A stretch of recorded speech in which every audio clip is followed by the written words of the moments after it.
Olá, bom dia. Graça e paz, irmãos. Que o Senhor abençoe a todos. A você que está nos visitando, seja muito bem-vindo nesse culto de louvor, culto de adoração ao nosso Deus. Bem, eu queria começar o sermão de hoje.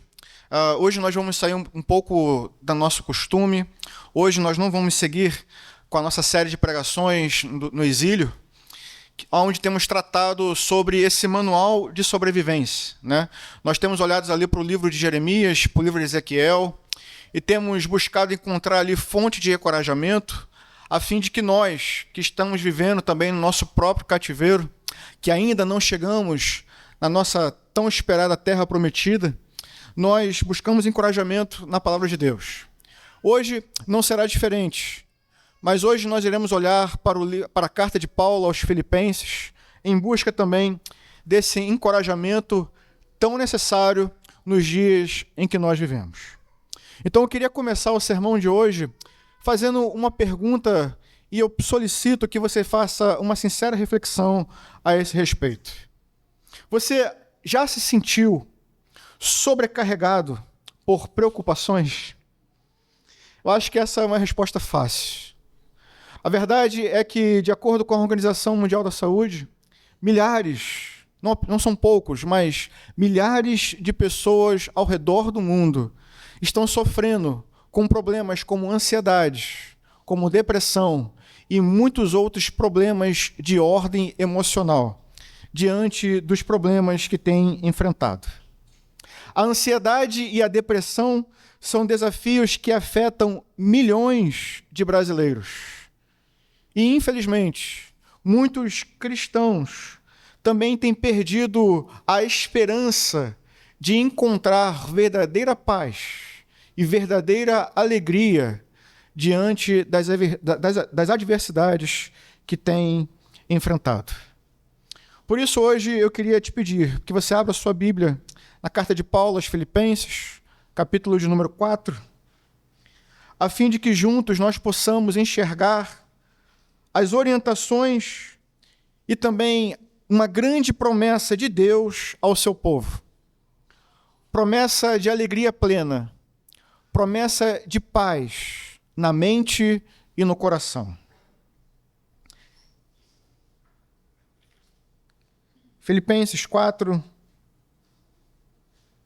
a partir do verso de número 1, diz o seguinte: Portanto, meus irmãos, a quem amo e de quem tenho saudade, vocês que são a minha alegria e a minha coroa, permaneçam assim, firmes no Senhor, ó amados.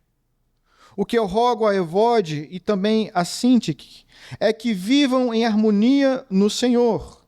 Sim, e peço a você, leal companheiro de julgo, que as ajude, pois lutaram ao meu lado na causa do Evangelho, com Clemente e meus demais cooperadores. Os seus nomes estão no livro da vida. Alegrem-se sempre no Senhor. Novamente direi, alegrem-se. Seja a amabilidade de vocês conhecida por todos. Perto está o Senhor.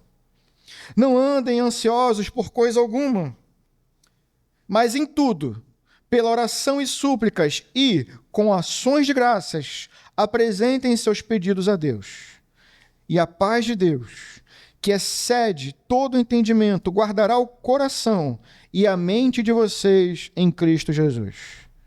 Finalmente, irmãos, tudo o que é verdadeiro, tudo o que for nobre, tudo o que for correto, tudo o que for puro, tudo o que for amável, tudo o que for de boa fama, se houver algo de excelente ou digno de louvor, pensem nessas coisas. Ponham em prática tudo o que vocês aprenderam, receberam, ouviram e viram em mim. E o Deus da paz estará com vocês. Amém. Vamos orar mais uma vez? Senhor, nosso Deus e Pai querido, queremos, ó Deus, louvar e agradecer o seu nome mais uma vez. A oportunidade que temos, ó Deus, de estar em sua casa reunidos, de louvar ao Senhor e de meditar na sua palavra, É algo, ó Deus, que precisamos demonstrar a nossa gratidão ao Senhor. É um privilégio imensurável, ó Deus. E por isso rogamos ao Senhor que mais uma vez fale aos nossos corações. Ó Deus, que as nossas mentes e os nossos corações sejam impactados pela sua palavra. Que possamos sair daqui, ó Deus, encorajados, firmes no Senhor, como acabamos de cantar. Essa é a nossa oração, ó Deus, em nome de Jesus. Amém e amém. Irmãos, a carta que o apóstolo Paulo escreveu, esse trechinho que nós acabamos de ler, foi uma carta direcionada à igreja de Filipos, uma igreja muito cooperadora do ministério de Paulo, uma igreja que, apesar de todas as suas adversidades que enfrentava, era uma igreja que se mostrou fiel e companheira ao apóstolo Paulo desde o início do seu ministério. A grande questão é que essa igreja enfrentava perigos, grandes ameaças externas e também ameaças internas. Do lado de fora, falsos profetas tentavam contaminar a igreja, ameaçavam a vida da igreja com doutrinas falsas, com heresias. Mas dentro da igreja também havia uma outra ameaça, a ameaça de divisões internas, como nós acabamos de ler. Duas irmãs cooperadoras do evangelho estavam tendo conflitos. Isso é um exemplo que mostra para a gente as ameaças que atingiam aquela igreja. E o ponto é, essas ameaças externas, essas ameaças internas, juntas, elas formavam um contexto que colocava em risco a alegria dessa igreja, a paz dessa igreja, não apenas como indivíduos, mas como comunidade.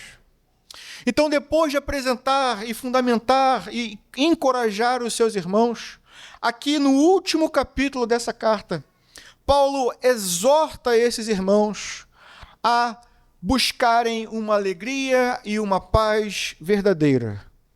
Ele apresenta essas duas coisas, irmãos, não como uma possibilidade, mas como uma realidade nas Escrituras a partir de Deus. E a primeira coisa que o apóstolo Paulo nos ensina, diante desse risco de perder a alegria e a paz, por causa de problemas que não apenas eles, mas nós também enfrentamos. Nós também passamos por adversidades. E muitas das vezes a sua paz, a sua alegria ficam ameaçadas diante dessas coisas. Então, qual é o conselho de Paulo? Ou melhor, quais são os conselhos que a palavra de Deus, que a Escritura nos dá na manhã de hoje? Em primeiro lugar, o conselho da palavra de Deus é esse: permaneçam firmes no Senhor. Vejam o versículo 4, versículo 1. Portanto, irmãos, a quem amo e de quem tenho saudade, vocês que são a minha alegria e coroa, permaneçam assim como? Firmes no Senhor. Mas o que significa isso? O que significa, irmãos, permanecer firmes? A palavra que o apóstolo Paulo emprega aqui, irmãos, ela é a mesma palavra que seria utilizada para encorajar um soldado no campo de batalha. Um soldado no campo de batalha que está vendo o seu inimigo se levantando contra ele, que está tentando atacá-lo, que está tentando destruí-lo. Mas diante da palavra do seu comandante, ele é encorajado a firmar os seus pés, a não recuar, a perseverar no campo de batalha, independentemente daquilo que ele está enfrentando. Porque o seu comandante falou para ele permanecer firme no combate. É essa a palavra que o apóstolo Paulo está utilizando. É isso o que ele está dizendo para a igreja. Irmãos, apesar das ameaças, apesar das circunstâncias que você esteja enfrentando, permaneça firme. Como um prédio muito bem construído, que não desaba mesmo diante dos terremotos. Firmem os seus pés. Firmem os seus pés na rocha que é Cristo. Vejam, não é permanecer de pé, de acordo com as suas forças. Não é permanecer de pé de acordo com o seu ânimo. Se for assim, você não vai permanecer. Mas a orientação é clara. Permaneçam firmes aonde? No Senhor. Esse, irmãos, é o primeiro conselho. Permaneçam firmes no Senhor. O segundo conselho do apóstolo Paulo está no versículo 4. Alegrem-se sempre.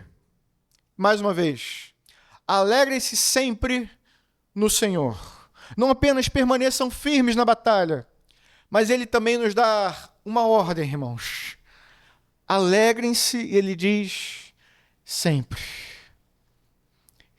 Irmãos, este é o segundo conselho do apóstolo Paulo, mas é também a segunda ordem e é também a segunda necessidade que eu e você precisamos encarar caso queremos alcançar a vitória. Permaneçam firmes e sempre alegres no Senhor. A questão é, como é que a gente faz isso?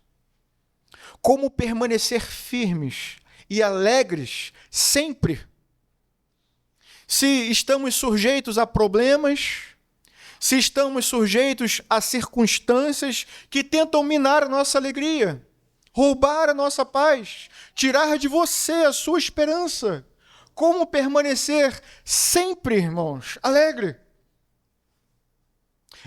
Nós enfrentamos dificuldades diferentes, cada um de nós aqui presentes. E eu imagino que talvez soe um absurdo para alguns ouvidos aqui ouvir esse tipo de encorajamento. Imagine você chegar para o pastor, contar o seu problema e ele dizer para você, alegre-se. Isso pode soar, irmãos, como falta de empatia. Então, alguém pode ouvir isso e falar, poxa, você não entende o que eu estou passando, você não sabe a dor que eu estou sentindo. Por isso você diz esse tipo de coisa. Mas vejam, irmãos, quem está dizendo isso para a gente, em primeiro lugar, é a Escritura. E quem está dizendo para isso aqui, nesse momento, foi o apóstolo Paulo. Um homem que passou por muitas adversidades, prisões, açoites, ofensas. Um espinho na carne do qual ele não foi livrado. Ainda nesse texto, olha o que ele diz lá no versículo 12. Ele diz, eu sei o que é passar necessidade. Sei o que é ter fartura. Aprendi o segredo de viver contente em toda e qualquer situação. Seja bem alimentado, seja com fome, tendo muito ou passando necessidade. Então ele diz, algo que todos conhecem, tudo posso. Mas vejam, naquele que me fortalece. Paulo não está dizendo que você pode qualquer coisa com as suas forças. Ele está dizendo, fique firme no Senhor, alegre-se no Senhor. Eu também passei por adversidades, passo por adversidades, mas eu sei em quem tenho crido. E eu sei que nele eu posso todas as coisas. E é nisso, meus irmãos, que eu e você precisamos nos agarrar. Esse é o encorajamento que as Escrituras nos dão. Agora, sabe qual é o problema? Por que muitas das vezes um conselho como esse soa absurdo aos nossos ouvidos? Por que se alegrar sempre, muitas das vezes parece que não é uma realidade para a gente? Sabe qual é o problema? É o fundamento. A gente erra no ponto de partida, geralmente. É porque o nosso fundamento, muitas das vezes, o fundamento da nossa alegria não é no Senhor. O fundamento da nossa alegria, muitas das vezes, está nas circunstâncias. A gente precisa de um ambiente favorável para estar alegre. A gente precisa que as nossas finanças estejam no lugar certo para estar alegre. A gente precisa que o nosso relacionamento com o nosso cônjuge esteja perfeito, com os nossos filhos esteja perfeito, que a nossa vida profissional esteja perfeita. A gente condiciona a nossa alegria a essas coisas. E o problema é que essas coisas são frágeis. Elas são, como eu estava dizendo, circunstanciais. E aí a nossa alegria, a nossa paz, a nossa esperança, ela fica frágil como um vidro. Porque a nossa noção de alegria é circunstancial. E como ela é circunstancial, quando mudam as circunstâncias, a gente fica abalado. A gente perde a firmeza. A gente cai em ansiedade, em depressão. Porque as coisas não estão saindo de acordo com aquilo que pensamos, de acordo com aquilo que planejamos. Imagine, se eu fizer da minha filha o fundamento da minha alegria e ela for tirada de mim, acabou o fundamento. Se eu fizer do meu casamento o fundamento da minha alegria e a minha esposa for infiel, acabou o meu fundamento. Se eu fizer dos meus investimentos, financiamento na alegria, né, irmão? Mas se eu fizer dos meus investimentos, ou das minhas economias, ou do meu emprego, o fundamento, irmãos, no dia que eu perder, no dia que a situação mudar, a gente perde o fundamento. Mas, a partir das Escrituras, nós somos encorajados a colocar os nossos pés no lugar certo. Firmar os nossos pés em Cristo. E também se alegrar em Cristo. Siga esses passos. Mas não apenas esses. O apóstolo Paulo continua. E em terceiro lugar, eu ia avançar, mas eu preciso dizer isso para você. A gente tem exemplos nas Escrituras, irmãos, de homens que passaram por adversidades. Vejam, por exemplo, o que o salmista ele nos ensina, nos lembra. Eu preciso lembrar isso a você, eu não posso avançar sem lembrar isso. O Salmo 23, irmãos. Um salmo que a gente conhece de cor. Ele diz: ainda que eu ande pelo vale da sombra da morte, não temerei mal algum, porque tu estás comigo. A mesma coisa a gente encontra no Salmo 27. O Senhor é a minha luz e a minha salvação. De quem terei temor? O Senhor é o meu refúgio. De quem terei medo? E aí, irmãos, como ele está fundamentado no Senhor, a sua segurança está fundamentada no Senhor. Ele diz mais à frente: pois no dia da adversidade, Ele me guardará. Protegido em sua habitação, no tabernáculo me esconderá e me porá em segurança sobre um rochedo. Não sobre as minhas próprias forças, não sobre a minha convicção. Esses dias eu vi no Instagram um cara que ele é antigo soldado das forças especiais. E aí eles têm um lema. Eles se cumprimentam não dizendo bom dia um para o outro. Mas eles, quando vem um soldado das forças especiais, eles viram um para o outro e falam força. E assim eles fortalecem a sua mente e se convencem de que eles são fortes. E isso no campo de batalha, ele lembra: eu sou forte. Mas, bem, apesar de todo preparo, rapidamente isso pode mudar na hora do combate.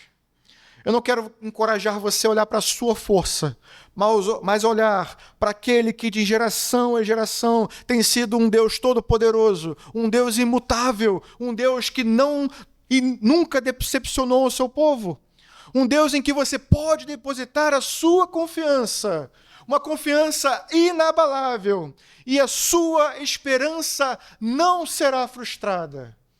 Porque de geração em geração, Ele tem sido o nosso castelo forte, o nosso refúgio.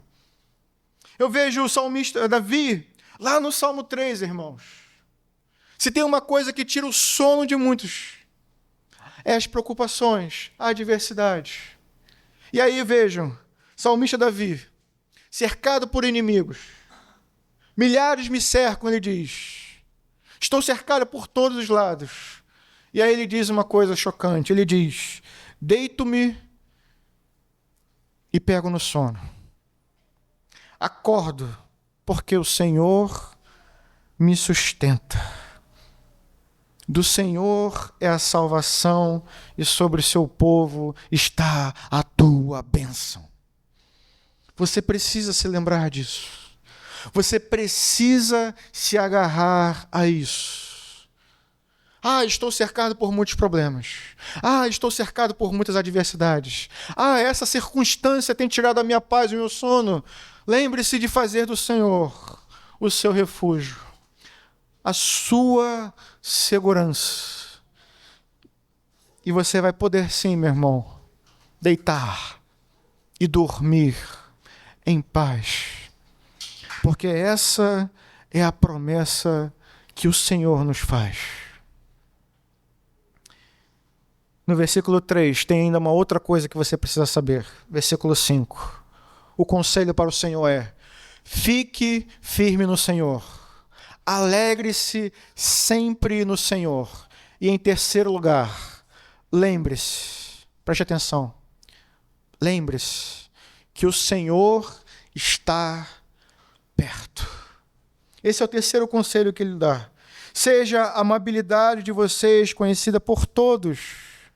E aqui está o conselho, a orientação, o lembrete. Perto está o Senhor.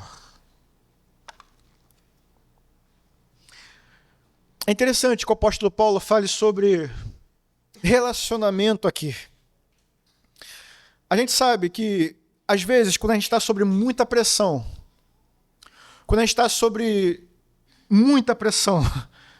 a gente tem a tendência, às vezes, de não ser amável com quem está perto da gente. Explodir. O ser um pouco mais grosseiro. E isso é reflexo, às vezes, de problemas que estamos enfrentando no trabalho, na família, problemas em casa, com saúde. E aí, às vezes, a gente extravasa de uma forma assim. Não é o correto, mas às vezes acontece. O que a Escritura nos diz é que, como cristãos, nós devemos ser amáveis, dominar, ter em nós o domínio próprio. Mas veja, a questão é, Paulo nos diz que nós devemos nos lembrar que o Senhor está perto. E isso deve impactar a forma como eu vivo e a forma como eu me relaciono com quem está perto de mim. Ser amável é uma dessas coisas. Agora, como que saber, o que Paulo quer dizer com o Senhor está perto? Ele quer dizer duas coisas, irmãos. Em primeiro lugar, que o Senhor está perto em termos de lugar. Perto de nós em termos de lugar. E o que isso significa? Significa que se você está passando por um problema, se você está passando por uma adversidade, você precisa se lembrar disso. Você não está só. O Senhor está perto do seu povo. Como diz o Salmo. Assim como os montes estão ao redor de Jerusalém, assim o Senhor está ao redor do seu povo. O Senhor está perto de você. Seja lá o que for que você esteja enfrentando, você precisa se lembrar disso. O Senhor está perto de mim. Não estou só. O Senhor está perto de mim. Creia nisso. Mas, em segundo lugar, lembrar que o Senhor está perto de você também é lembrar que está perto em termos de tempo, irmãos. Estamos vivendo os últimos dias. E isso significa que está perto do Senhor voltar para buscar a sua igreja. E também pode ser que antes disso, você seja chamado à presença dele. Pode ser que os seus dias estejam próximos do fim. Se você se lembrar disso, você vai entender que toda a sua dor, todo o seu sofrimento é realmente, como diz uma certa canção, é por enquanto. E você não sabe por quanto tempo ainda vai sofrer, ainda vai padecer a luta que você tem enfrentado. Porque perto está o Senhor e você não sabe, Ele pode voltar a qualquer momento. Ele pode voltar ainda hoje. Ou pode ser que você vá ao encontro dele ainda hoje. Então lembre-se disso, Ele está perto com você, você não está só. Mas lembre-se disso também, não quer dizer que a sua dor vai durar muito tempo, porque perto está o Senhor. A nossa dor, toda a nossa dor, ela é leve e momentânea, irmãos, comparada ao eterno peso de glória que está reservada para nós. Perto está o Senhor. Não deixe que as pessoas, não deixe que as circunstâncias ou qualquer outra coisa roube a sua paz, roube a sua alegria. Fique firme no Senhor. Alegre-se sempre no Senhor. Perto está o Senhor.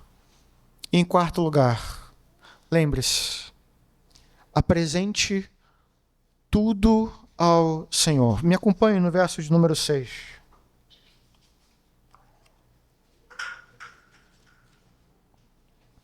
Não andem ansiosos por coisa alguma.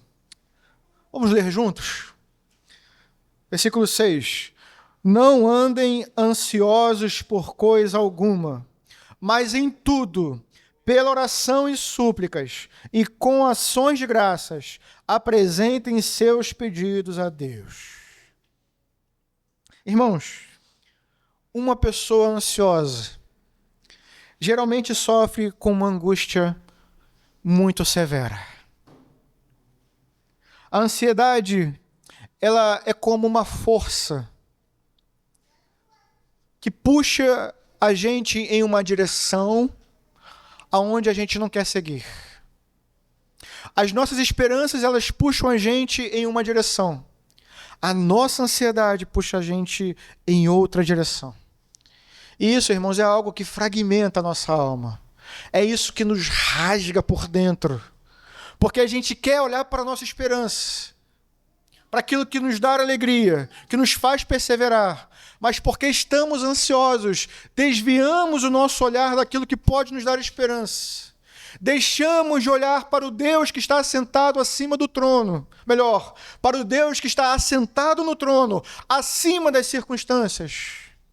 Olhamos para esse mundo, para as nossas circunstâncias, e por isso ficamos abalados.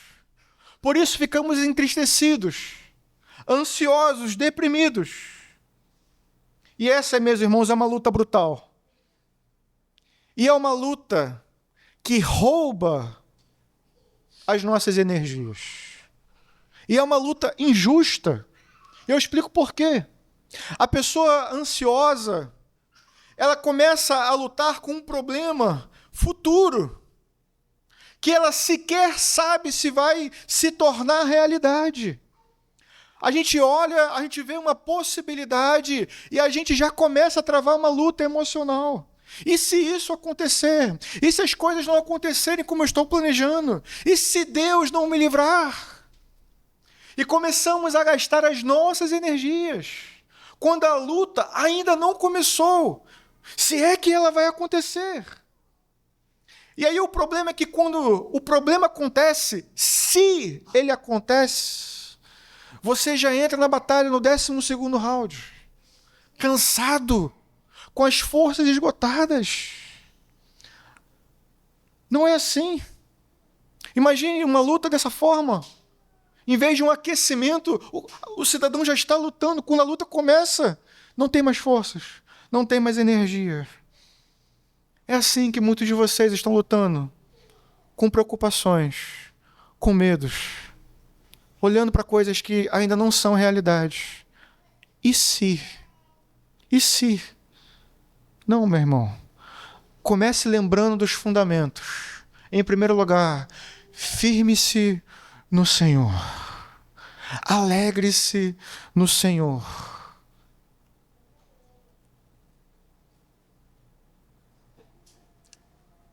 Lembre-se que Ele está perto. E vejam, apresente tudo ao Senhor. Eu queria que você olhasse mais uma vez esse versículo. Olhe para esse tudo. Olha Olha para a sua Bíblia e veja esse tudo que está escrito aí. Esse tudo foi escrito por causa de você. Esse tudo inclui todos os seus medos. Inclui todas as suas preocupações. Inclui isso que tira o seu sono. Inclui isso que te mantém acordado nas madrugadas, em desespero.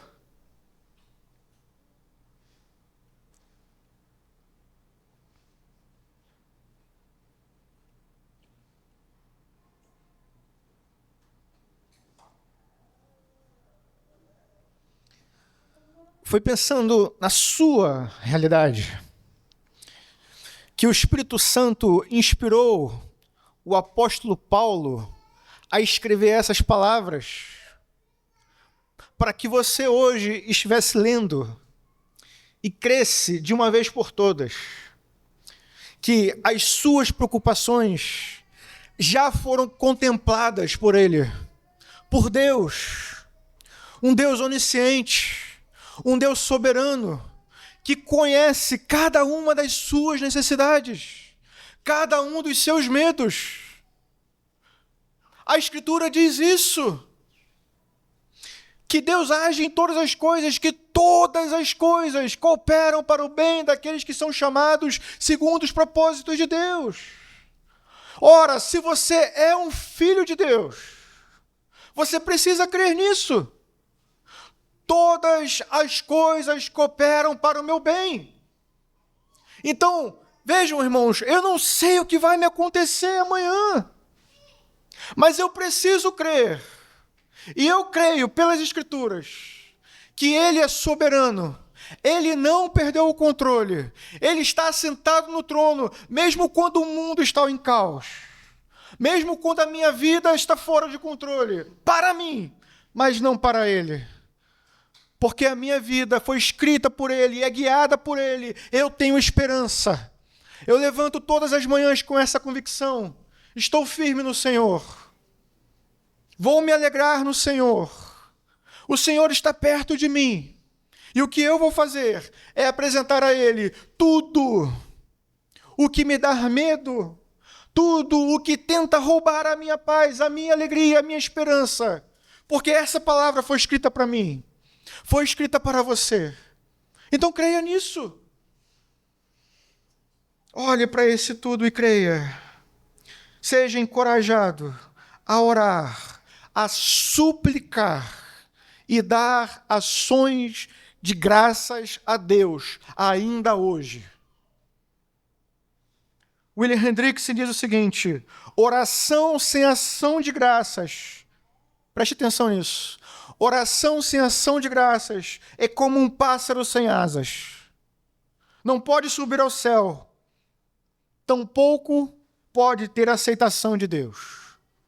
Então a nossa oração, ela tem essas três partes. Uma oração genérica, porque, de certa forma, é por meio da oração que nos relacionamos com Deus. É por meio da oração que depositamos a nossa confiança em Deus.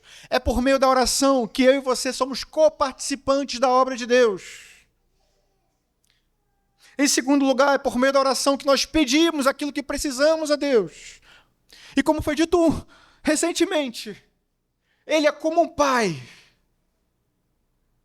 Nós somos maus e ainda assim damos coisas boas aos nossos filhos. Mas Deus é como um pai. E como um pai maravilhoso, Ele se compadece, está pronto para dar coisas boas aos seus filhos. Então devemos pedir, irmãos, mas também devemos agradecer.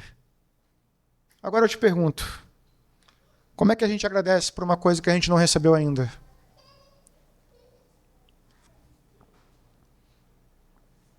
Porque a Escritura te ensina a dar graças a Deus por uma coisa que você está pedindo, mas que você não sabe sequer se vai receber. Um livramento, uma cura, um emprego, a conversão de um parente. Por que que a Escritura te ensina a dar graças hoje? Não quando você receber, se você receber, mas ainda hoje. A resposta, irmãos, é surpreendente. é porque desde já eu e você devemos confiar em Deus. No sentido de que haja o que houver, faça Ele aquilo que eu estou pedindo ou não, a vontade dEle para a minha vida é boa, é perfeita e é agradável. E tudo o que Ele faz, cada circunstância, cada problema, coopera para o meu bem.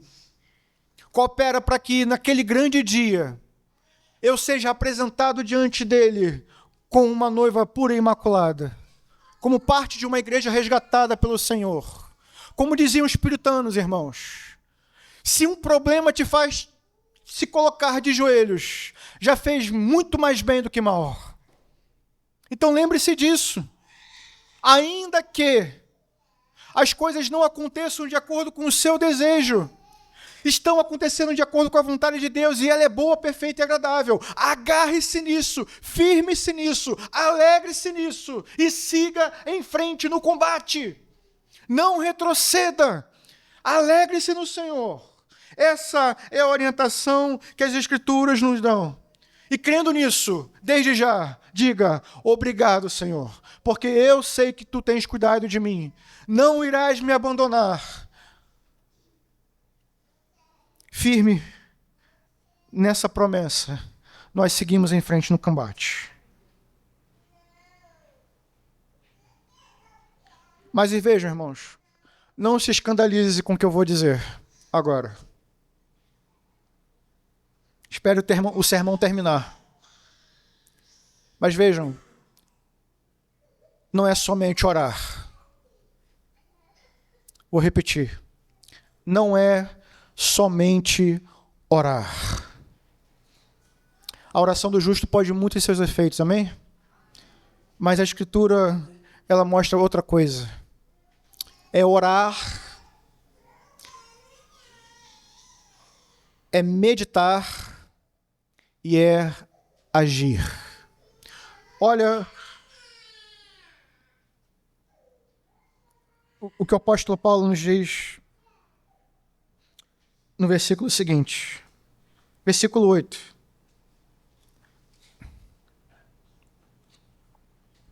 Finalmente, irmãos, tudo o que for verdadeiro, tudo o que for nobre, tudo o que for correto, tudo o que for puro, tudo o que for amável, tudo o que for de boa fama, se houver algo de excelente ou digno de louvor, todos juntos, pensem nessas coisas. Então é orar e é pensar também.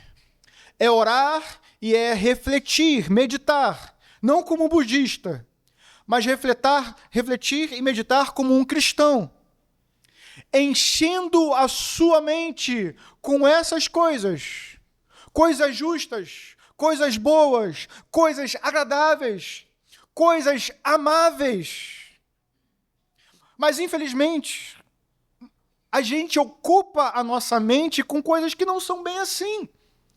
Fazemos concessões, nos enchemos com desgraças, com notícias ruins, pessimistas.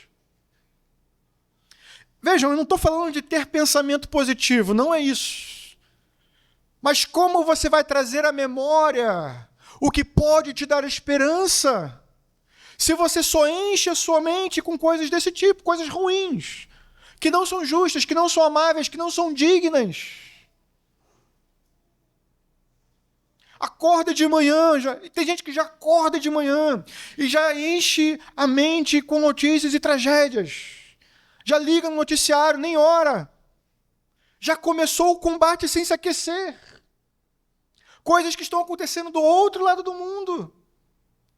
É claro, você precisa ser uma pessoa informada, até mesmo para orar. Pelo mundo, pelas nações, pela igreja perseguida nesses países. Mas encha-se da palavra de Deus. Enche-se de coisas boas, de programações boas, que façam você lembrar dessas coisas e ter alegria. E ver que o mundo ainda está sob o controle de Deus. Tudo que é verdadeiro, ou seja, tudo que se opõe ao que é falso e se fundamenta na aprovação de Deus. Veja se é isso que você tem alimentado a sua mente. Veja se é isso o que está nas suas programações, na sua TV. Coisas que contam com a aprovação de Deus. Coisas honrosas, dignas, que devem nortear a vida de um cristão. Coisas justas, em quais você deve meditar. Coisas puras. Diferente daquilo que você vivia na sua vida antes de ser cristão. Diferente daquilo que os ímpios vivem. Coisas santas. Coisas amáveis. Dignas de boa reputação. Olha o versículo 8. O apóstolo Paulo resume, olha o que ele diz. Se houver algo de excelente ou digno de louvor, pensem nessas coisas. Aqui está um resumo, irmãos, de tudo que ele disse antes. Pensem nessas coisas. Essas coisas são aprovadas por todos, irmãos, até pelos ímpios. São nessas coisas que nós, cristãos, devemos pensar. Tudo aquilo que vale a pena o crente ponderar e levar em consideração está aí contido nessa frase. Se é digno, se há algum louvor, é nisso que a sua mente deve pensar. Em outras palavras, a ansiedade e esses outros problemas emocionais, muitas das vezes, é por causa de um erro na nossa forma de pensar. Um desvio. Em vez de olhar para essas coisas e encher a mente com essas coisas, estamos olhando para o lugar errado.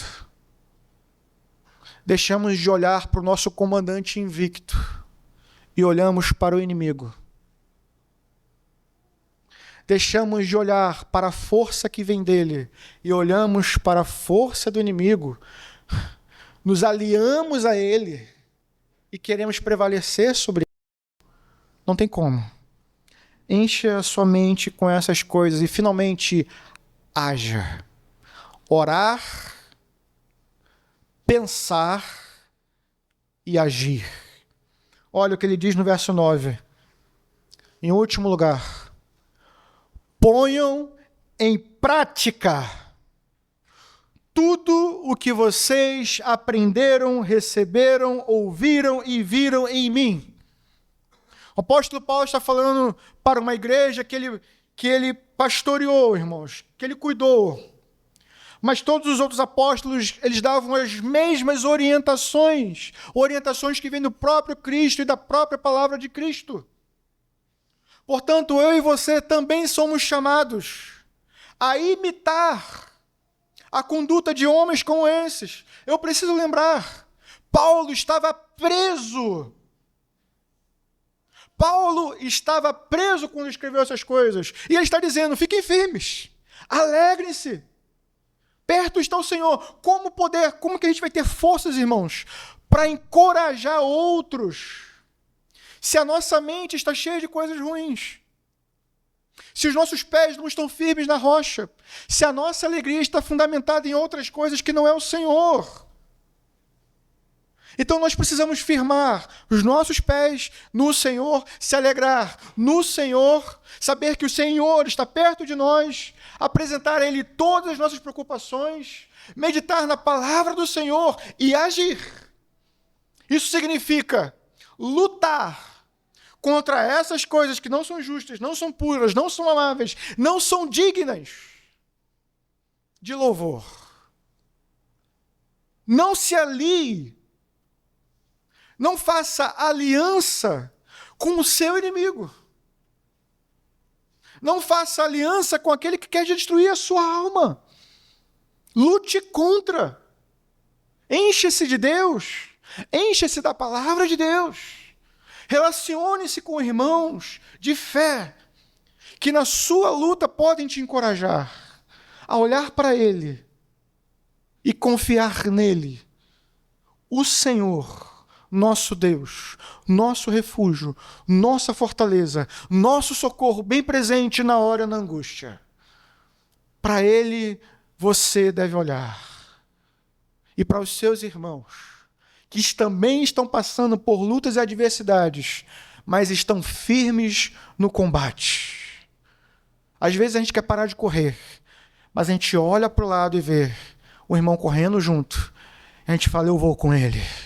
E juntos nós iremos alcançar o prêmio da nossa soberana salvação. Ponham em prática tudo o que vocês aprenderam. E aí, irmãos, eu quero finalizar essa pregação com a promessa que não é minha. É a promessa da palavra de Deus. Qual é a promessa? Versículo 7. E a paz de Deus, que excede todo entendimento, guardará o coração e a mente de vocês. Versículo 9. E o Deus da paz estará com vocês. Irmãos, essa é a promessa. Promessa de paz. Uma paz que o mundo não pode dar. Mas Jesus disse, eu a dou a vocês. Uma paz que o mundo não pode roubar, irmãos.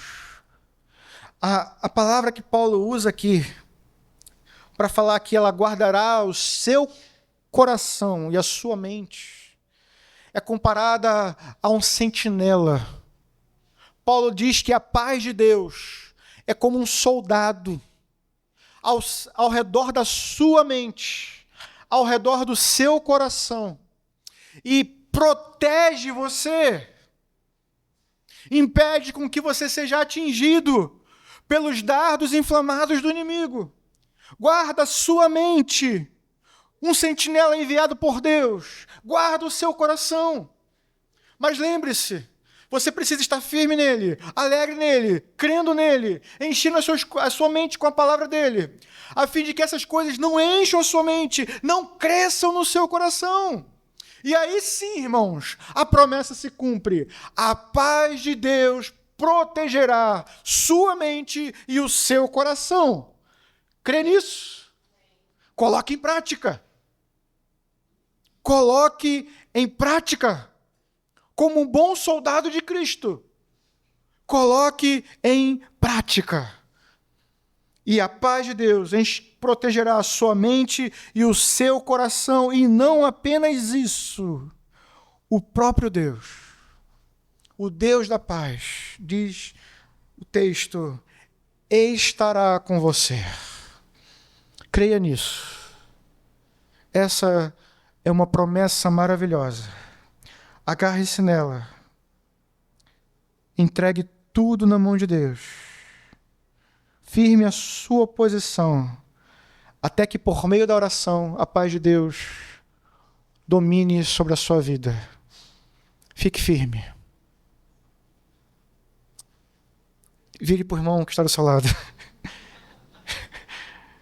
e diga, fique firme, irmão.